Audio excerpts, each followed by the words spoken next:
मध्य प्रदेश के विश्वविद्यालय में कुलगुरु व प्रोफेसर की अवैध नियुक्तियां व विश्वविद्यालय मल हो रही भगवाकरण के विरोध में एनएसयूआई ने मोर्चा खोल दिया है। मध्य प्रदेश एनएसयूआई अध्यक्ष आशुतोष चौक ने मध्य प्रदेश कांग्रेस मुख्यालय पर पत्रकारों से चर्चा करते हुए कई गंभीर आरोप लगाए हैं। दरअसल एसआई के प्रदेश अध्यक्ष आशुतोष चौकसे ने मध्य प्रदेश के कई विश्वविद्यालय में कुलगुरु की नियुक्तियों को अवैध बताया है। उन्होंने कहा कि हाल ही में मध्य प्रदेश निजी विश्वविद्यालय विनियामक आयोग ने 32 निजी विश्वविद्यालय के कुलगुरुओं की नियुक्ति को नियमों के उल्लंघन के कारण अवैध घोषित किया है। अब एनएसयूआई की मांग है कि इन सभी लोगों की नियुक्तियां रद्द की जाए। नमस्कार, सभी पत्रकार बंधुओं का आज इस पत्रकार वार्ता में स्वागत, वंदन, अभिनंदन है। आज की ये जो पत्रकार वार्ता रखी गई है, ये एक गंभीर विषय को लेकर रखी गई है। मध्य प्रदेश में पिछले 20 सालों से लगभग भारतीय जनता पार्टी की सरकार है और इस सरकार में आप देखेंगे कि मध्य प्रदेश में शिक्षा का स्तर जो है वो लगातार गिरता जा रहा है।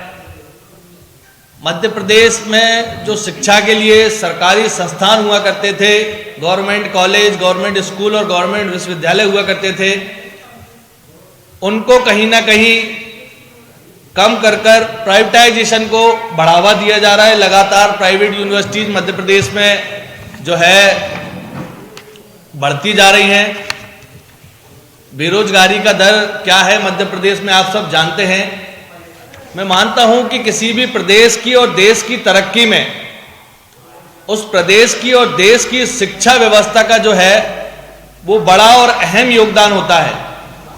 लेकिन मध्य प्रदेश में पिछले 2 दशकों से जो है शिक्षा की स्थिति लगातार गिरती जा रही है, शिक्षा की स्थिति जो है लगातार कम होती जा रही है।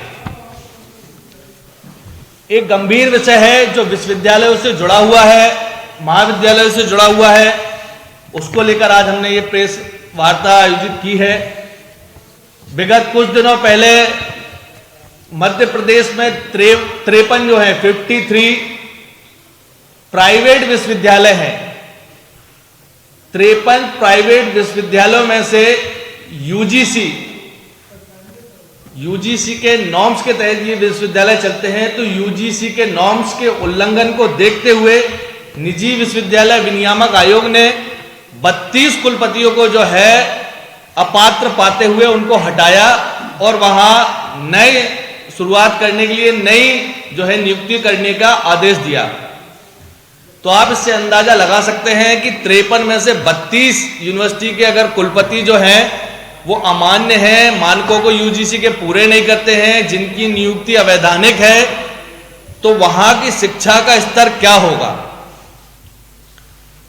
इसी बात को आगे बढ़ाते हुए आज एनएसयूआई आप सभी पत्रकार बंधुओं के माध्यम से सरकार से यह मांग करती है कि मध्य प्रदेश के जो सरकारी विश्वविद्यालय हैं वहां भी लगातार जो है जो कुलपति हैं और जिन कुलपतियों की नियुक्तियां लगातार वहां हो रही हैं वो यूजीसी के जो नॉर्म्स हैं उनकी अवहेलना करते हुए हो रही हैं।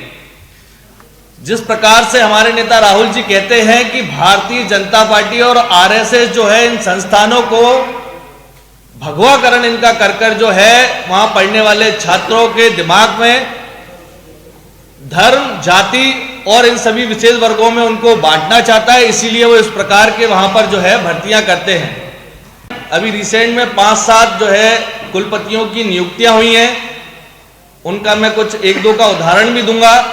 किस प्रकार से भारतीय जनता पार्टी, आरएसएस और बीजेपी के लोगों को इन शिक्षण संस्थानों में आगे बढ़ा रही है, इसका एक जीता जागता उदाहरण है। विगत 1-1.5 महीने पहले सागर में एक नया विश्वविद्यालय बना जिसका नाम है रानी अवंतीबाई लोधी। उस विश्वविद्यालय का कुलपति बनाया गया डॉक्टर विनोद कुमार मिश्रा को। ये डॉक्टर विनोद कुमार मिश्रा जो हैं, इनके बारे में मैं आपको बताना चाहता हूं कि ये 2010 से 2015 तक जबलपुर में भारतीय जनता पार्टी के जिला अध्यक्ष थे और अब ये जो है यहां विश्वविद्यालय के कुलपति हैं। 2015 से 2017 तक 18 तक ये जबलपुर डेवलपमेंट अथॉरिटी जेडीए के अध्यक्ष रहे और अब ये विश्वविद्यालय के कुलपति हैं।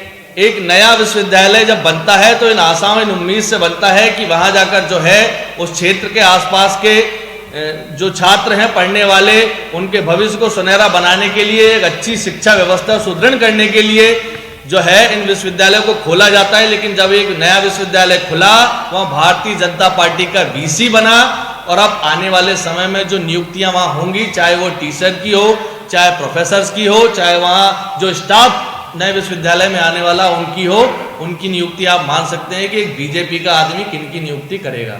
भारतीय जनता पार्टी का जो पदाधिकारी रहा हो वो भारतीय जनता पार्टी से और संघ से जुड़े हुए लोगों की ही वहां नियुक्ति करेगा। तो ये एक जीता जागता उदाहरण मैं आपको दे रहा हूं। दूसरा, यूजीसी के नियमों की लगातार अवहेलना करते हुए जो नियुक्तियां वीसीओं की हो रही है, इस तारतम्य में रानी दुर्गावती विश्वविद्यालय जो जबलपुर में है, RDVV, वहां एक कुलपति प्रोफेसर राजेश कुमार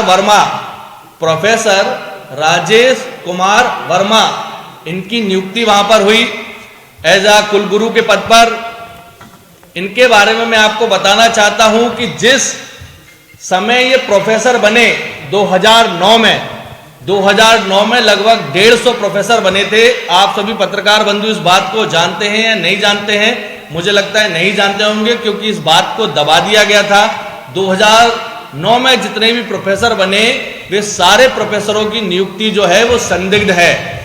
वो संदिग्ध इसलिए है क्योंकि उस समय जो आयुक्त हुआ करते थे उच्च शिक्षा विभाग के, उन्होंने उसमें विसंगतियां पाते हुए उसकी जांच के लिए एक नोटशीट चलाई थी 2009 में, लेकिन उसको दबा दिया गया भारतीय जनता पार्टी की सरकार के द्वारा। उसी समय पर जो प्रोफेसर राजेश कुमार वर्मा हैं, इनकी नियुक्ति हुई है। इनकी नियुक्ति जब हुई तो 2009 में वहां पर विज्ञापन निकाला गया, और विज्ञापन के बाद जो है प्रोफेसर बनाए गए। तो प्रोफेसर बनने के लिए ये यूजीसी के नॉर्म्स के तहत गाइडलाइन है कि जो भी व्यक्ति प्रोफेसर बनेगा या जो भी व्यक्ति कुलपति बनेगा, उनके लिए पीएचडी होने के बाद 10 साल का जो है शैक्षणिक अनुभव होना जरूरी है। लेकिन जो प्रोफेसर राजेश कुमार वर्मा है, उनकी 2008 में पीएचडी कंप्लीट हुई और 2009 में वो प्रोफेसर बन गए। तो ये सरासर जो है यूजीसी के नॉर्म्स को गलत ठहराता है। इस विषय में हम आपको जो प्रेस नोट देंगे, कुछ कोर्ट के आदेश हैं जो ये बताते हैं कि इसमें पीएचडी के बाद 10 साल का शैक्षणिक अनुभव होना बहुत जरूरी है। अगर वो नहीं होता है तो कोई भी व्यक्ति प्रोफेसर बनने के लिए एलिजिबल नहीं है।